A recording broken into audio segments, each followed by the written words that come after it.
un coming out esthétique. Si est-il ce qu'a réalisé Marine Vigne en septembre dernier, comme l'explique Isabelle Sansonetti dans son nouveau podcast Injonction et Bistouri auquel l'animatrice a participé. À ce moment-là, l'ex de Nagui révélait sur ses réseaux sociaux avoir eu recours à un lifting du bas du visage il y a 2 ans et demi, dont elle est hyper satisfaite. Une décision qui résultait de son envie d'être la plus agréable possible à regarder. Car, son métier, si est de la télévision, pas de la radio ou podcast. Toutefois, elle souligne n'avoir jamais ressenti une quelconque pression par rapport aux autres. Modifier son visage était au contraire tout à fait personnel.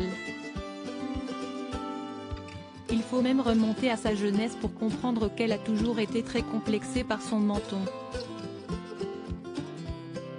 Quand j'ai commencé à faire de l'antenne, j'étais jeune et j'étais très menue, mais j'ai toujours eu ce double menton parce que j'ai ce muscle qui est un petit peu bas, entre le menton et la glotte, et ça crée un menton qui n'est pas très franc. Et en faisant de l'antenne, je n'ai plus vu que ça, a-t-elle confié. À 22 ans, elle songeait alors déjà à sauter le pas de la chirurgie esthétique. Mais la première chirurgienne qu'elle rencontre la dissuade d'aller jusqu'au bout, considérant qu'il s'agissait d'une idée délirante par rapport à son physique. Du coup je n'y suis pas allée et je n'avais pas envie non plus de saisir cette grosse alternative qui était de couper le muscle, le mettre plus haut.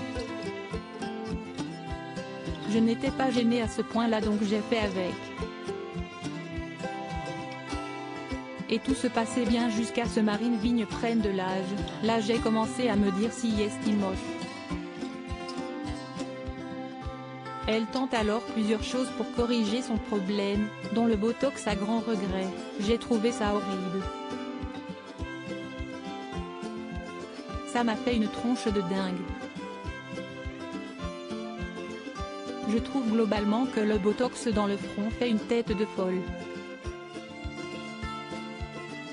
Ça me faisait aussi briller le front. Après cette expérience ratée, elle renonce mais se familiarise finalement avec la médecine esthétique lorsqu'elle réalise un reportage pour Teva sur le sujet, il y a 15 ans. Elle teste alors 2 méthodes, l'acupuncture Aculift, une sorte de lifting naturel du visage, et l'Intracell, une technique qui s'apparente au Nidelin, des micro-aiguilles qui perforent la peau afin de provoquer une réaction régénérante.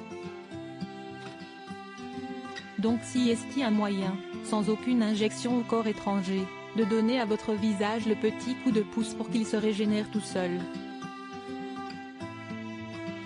J'ai fait ça pendant 10 ans, à raison d'1 fois par an. C'était mon rendez-vous, mon truc esthétique, et c'était la seule chose que je faisais, raconte-t-elle.